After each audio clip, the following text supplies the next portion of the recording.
18 साल तक मैं चुप रही। अब मेरी कहानी मेरी आवाज बनेगी। एक स्त्री की सच्ची पुकार। कहते हैं हर लड़की की जिंदगी में एक राजकुमार आता है। मैं भी यही सोचती थी। बचपन से अकेली थी। पापा मेरे साथ होते हुए भी मेरे नहीं थे। उनकी दुनिया कहीं और खो गई थी। दादाजी ने मुझे पाला, उन्होंने रोटी दी, पढ़ाया, संभाला।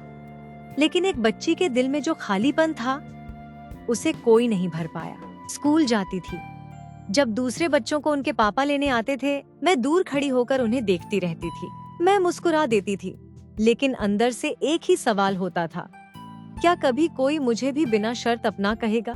घर में भी हर दिन आसान नहीं था। कभी काम का बोझ, कभी ताने, कभी यह एहसास कि मेरी इच्छाओं की कोई कीमत नहीं। मैंने बचपन बहुत जल्दी छोड़ दिया था। खिलौनों की उम्र में जिम्मेदारियां उठाना सीख लिया था। फिर मेरी शादी हुई। सबने कहा अब तुम्हारी जिंदगी बदल जाएगी। मैंने भी विश्वास कर लिया।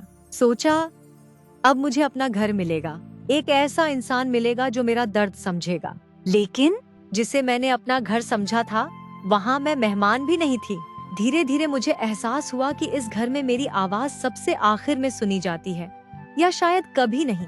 मेरी खुशी किसी सूची में नहीं थी, मेरे आंसू किसी की प्राथमिकता नहीं थे। मैं बोलती थी, लेकिन मेरी बात हवा में खो जाती थी। समय बीतता गया। 1 साल, 5 साल, 10 साल, 18 साल। कई बार लगा कि शायद गलती मेरी ही है। मैं और बदल गई और चुप हो गई और सहती रही, क्योंकि मुझे अपने बच्चों के लिए मजबूत बने रहना था। मेरे 2 बच्चे हैं, उन्हें देखकर हर सुबह मैं फिर खड़ी हो जाती हूँ। मैं नहीं चाहती कि वे अपनी माँ को टूटा हुआ याद करें। मैं चाहती हूँ कि वे याद रखें, उनकी माँ ने हार नहीं मानी। सबसे ज्यादा दर्द मारने से नहीं होता।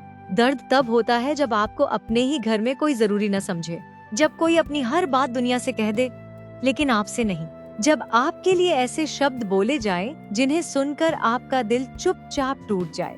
एक दिन मुझे एहसास हुआ, मैं प्यार मांगते मांगते खुद को भूल गई हूँ। मैं किसी की स्वीकृति का इंतजार करते करते अपनी पहचान खो रही हूँ। उस दिन मैंने फैसला किया, अब मैं खुद को फिर से ढूंढूंगी। धीरे धीरे, एक एक कदम। आज भी मैं सफर में हूँ। जख्म अभी भी है, अकेलापन भी है, लेकिन अब मेरे भीतर एक उम्मीद भी है। मैं किसी से बदला नहीं चाहती, मैं बस अपनी खोई हुई मुस्कान वापस चाहती हूँ। अंत, अगर मेरी कहानी सुनकर किसी एक भी औरत को यह एहसास हो जाए कि वह अकेली नहीं है, तो मेरी चुप्पी बेकार नहीं जाएगी। मैं टूटी हूँ, लेकिन खत्म नहीं हुई। मेरी कहानी अभी बाकी है।